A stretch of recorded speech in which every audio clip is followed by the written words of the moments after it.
Greetings and welcome to another tutorial. I am Melissa and I will teach you how to shade using colored pencils. To begin, I have a few paper recommendations for you. I have used and liked the surfaces of Stonehenge paper, which has a medium tooth.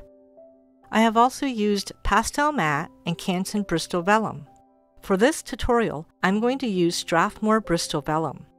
I will use Prismacolor SCHOLAR pencils for this tutorial to introduce you to colored pencils as a beginner. In this way, you can see if you enjoy drawing with them. So I've got the SCHOLAR 60 colored pencil set. These are a lot cheaper than the Premier versions. Then you can move up to the better Elite Premier pencils.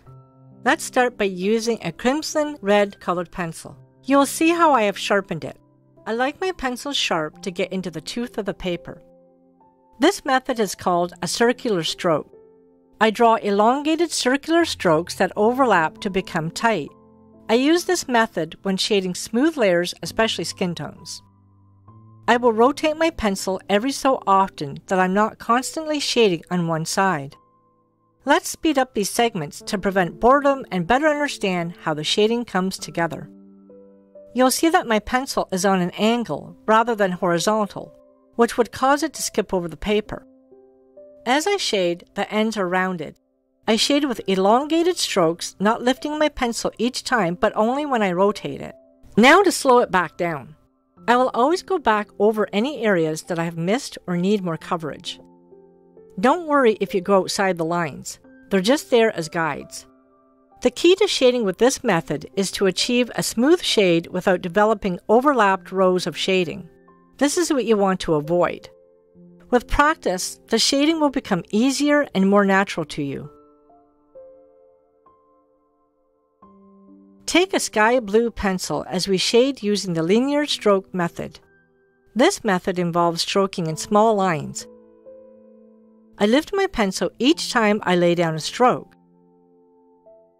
The linear stroke can be used to create backgrounds, grass, and other textures when you want to complete the work more quickly. Some people will also use a cross-hatching effect, but I don't tend to use this method in my drawings. This method can also appear smooth, but you're apt to see more lines, especially when using darker colors and layering. The last pencil I'll use is grass green. This method is called scumbling. It's very similar to the circular method, but quicker and uses wider circular strokes. This method can be used when shading brushes, fields, trees, rocks, and others. I'm shading using small circles of various sizes. I overlap them, creating a tight shade in the end.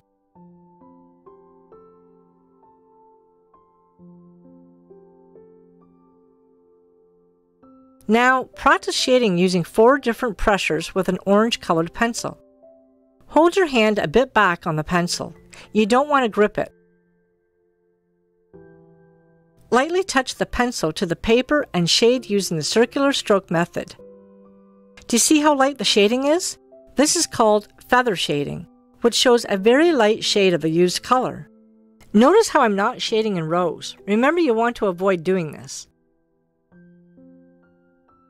Again, you will see the pencil on an angle and the pencil tip sharpened. Remember to keep it light when you go back to do some touch-ups. I will show you how to remove a blemish from a shaded area. Flatten a kneaded eraser and gently tap on the spot you want to remove. Now to shade lightly. I will add more pressure than the feather shading. The key to consistency is keeping the same pressure. As I work up to the top, I must keep my hand in the same area on the pencil. Students who are new to this and who grip near the top of the pencil will get darker with their shading. As you move your hand back on the pencil, you'll get lighter. And if needed, go back and fill in any spots that need to be added. I always go back to smooth out my shading, but there is a time when you need to stop shading, or you'll get darker results than needed. As I begin to shade the medium values, I'm putting a bit more pressure on my pencil. I should see the difference in the values from the 2 other ones I have just finished. I'm still keeping my pencil sharpened and not too dull. This will help to get into the tooth of the paper more. It's always easy to go from a lighter value and work my way up, so always remember this. If your shading is too dark in an area that needs to be lighter, you'll need to spend more time on it trying to lighten it up using various tools such as a kneaded eraser or tape to lift off the layers. Sometimes they'll be noticeable if having to go back too many layers. Now I will apply more pressure for the darkest layer than any of the past 3 shades. Again, I can work up the shade rather than dive right into it. Let's speed this up to show you how it all comes together and the darker values I will achieve by building up this darker shade. As you shade with heavier pressure, it can be harder to maintain the overlapped lines, so be sure to avoid shading in rows. The problem with using heavy pressure is that you won't be able to add too many layers to it, as it will become waxier and slipperier.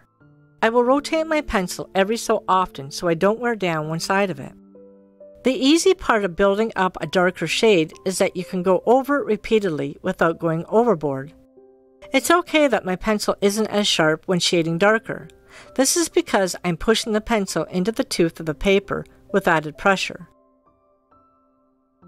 I will use lemon yellow to shade the first circle and show you a before and after. Using the circular stroke, I will shade a layer of yellow to fill in the circle. I'm going to shade using light to medium pressure.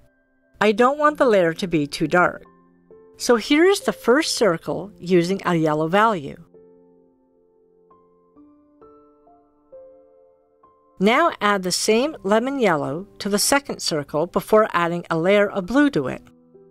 I will replicate the first circle with the same pressure and circular stroke method.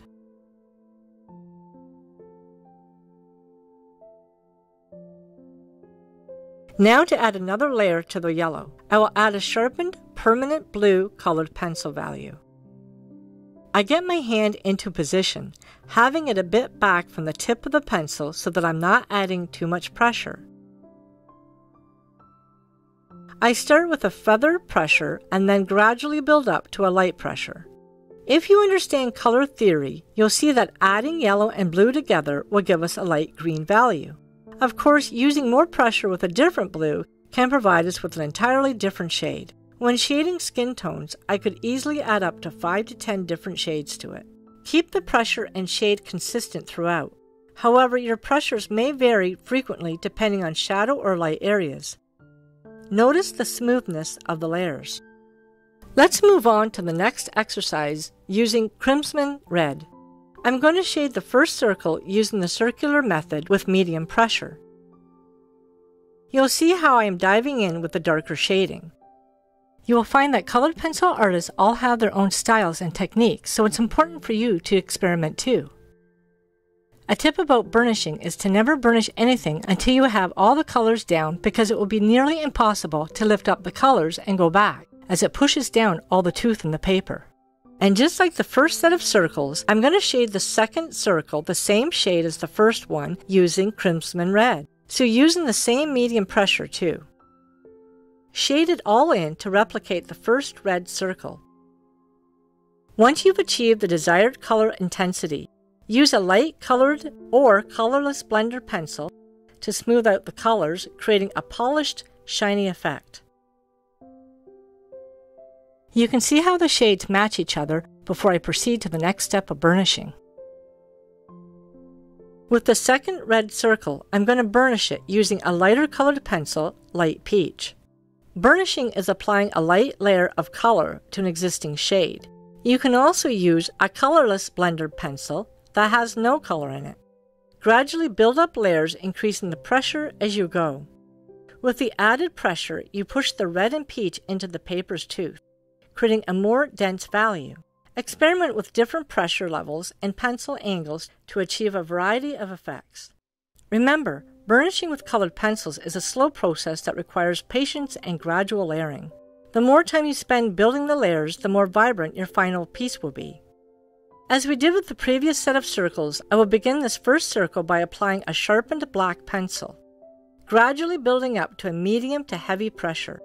As much as we might think how rich a black value can be, we can make it appear even richer and darker by applying different shades of colors, including indigo blue, dark green, Tuscan red, and many others. I want the black to appear darker without adding too much pressure, that the layer becomes too slippery from adding additional layers. Artists rarely use just the color black, the same when painting. Artists will mix colors to achieve the dark, rich tones you see in their artwork. So let's build up the black to be the same value as the first circle. Remember, working with colored pencils is all about patience and slowly building up layers. The more time you spend on drawing, the richer and more detailed your blacks will become. Now that I have shaded the second circle, the same as the first one, it's time for the next step. Now I will use Indigo Blue to add to the black layer. The goal is to achieve a richer, darker black. Since I have a layer of black as my base color, I'm having to add some pressure. My pencil has to be sharp to get into the tooth and grooves of the paper. You can already see how much darker the black is becoming. I know that we could have gone even darker in the first circle by adding heavier pressure, but the layer would become too slippery to add another color to it. What I normally do after adding Indigo Blue is to add an additional third layer of black to it, in case the blue comes through too much. We're going to shade a graduated bar using the color Orchid. This can also be referred to as being called a tonal bar, value scale bar, or gradient bar. Originally, I had labeled this as using 3 values of similar hues, but changed my mind so that I could first show you how to create a tonal bar using only one color. But just to clarify and give you some basic background, a hue is a color, such as purple on the color wheel as a secondary color. Red, blue, and yellow are called primary hues. If you mix purple and red, you will create a magenta hue. A value is defined as the relative lightness or darkness of a color. So if I were to use 3 values of similar hues, this would just mean that I would be using 3 similar hues from light to dark, perhaps maybe orchid, violet, and purple. But before I complicate things, let me show you how to shade a tonal bar from dark to light using just one color. Using the circular stroke, I will begin with building up the values. The tonal bar will go from a dark value to a very light value. Let's speed this up a bit so you can see it all come together. On this end of the tonal bar, I will start shading the darker tones by gradually adding more pressure. But as I transition the shades towards the lighter end of the bar, my pressure will decrease to become lighter and lighter.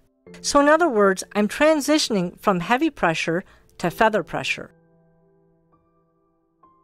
At any time, you can go back and refine your shading if needed. Remember, the key to successful shading is practice and patience, so don't be discouraged if it doesn't come out perfectly the first time, or even the second or third time. Keep experimenting with different colors and pressures. As you can see, I continually review my tones to ensure my transition from the darkest to the lightest. This can be tricky at first, especially with colored pencils. As a beginner, it's easy to get stuck in the middle shade and not have much room left to get lighter. Now for some fun. Let's shade a graduated bar using different color values transitioning from light to dark. The first color we will use is yellow. I am shading with a heavy pressure and then decreasing my shading to get lighter. This will help me better transition my colors on the bar. Now add orange next to the yellow. I will start shading in the middle of the color area and gradually fade into the yellow. I will build up the tones and will fade out on both sides. This can be a bit more tricky using the Scholar colored pencils than other brands such as the Prismacolor Premier, Polychromos, or Luminance. These brands are more apt to create a more buttery transition. Next, add a pink color to the mix. I will shade the same way I had done when shading the orange. Don't worry if the color blocks are not the same size as each other. It's the learning experience I want you to have here. My pencils are still sharp, which for the most part when shading with colored pencils. Now let's add violet as we transcend down the bar. In the same manner as before, begin shading in the middle and fade out on the sides. You will find that some colors are more challenging to fade into each other than others. With added pressure to the middle section of the violet, I will begin fading out the edges. The last color to add is Permanent Blue. This is a pretty bright color which will transition into violet quite well. Because the color will go right to the edge, I will begin darkening alongside it, then fade out towards the left. I will gradually add more pressure as I build up the darker areas. During this stage, I will go back through my colors to darken and brighten them. You'll see how the colors appear to fade into each other now. As mentioned before, you will find significant differences when using other brands of colored pencils. So, as I move along the bar of colors, I will brighten them with added pressure. Let's speed up the steps even more so you can see it all come together. When we get to the yellow and orange, it can be a little trickier to blend these into each other, so you may need to work at that longer. Orange is a very dominant color, so as you will see, I got a bit carried away with overlapping it into the adjacent colors. I will just keep adding the colors where needed and burnish them into each other.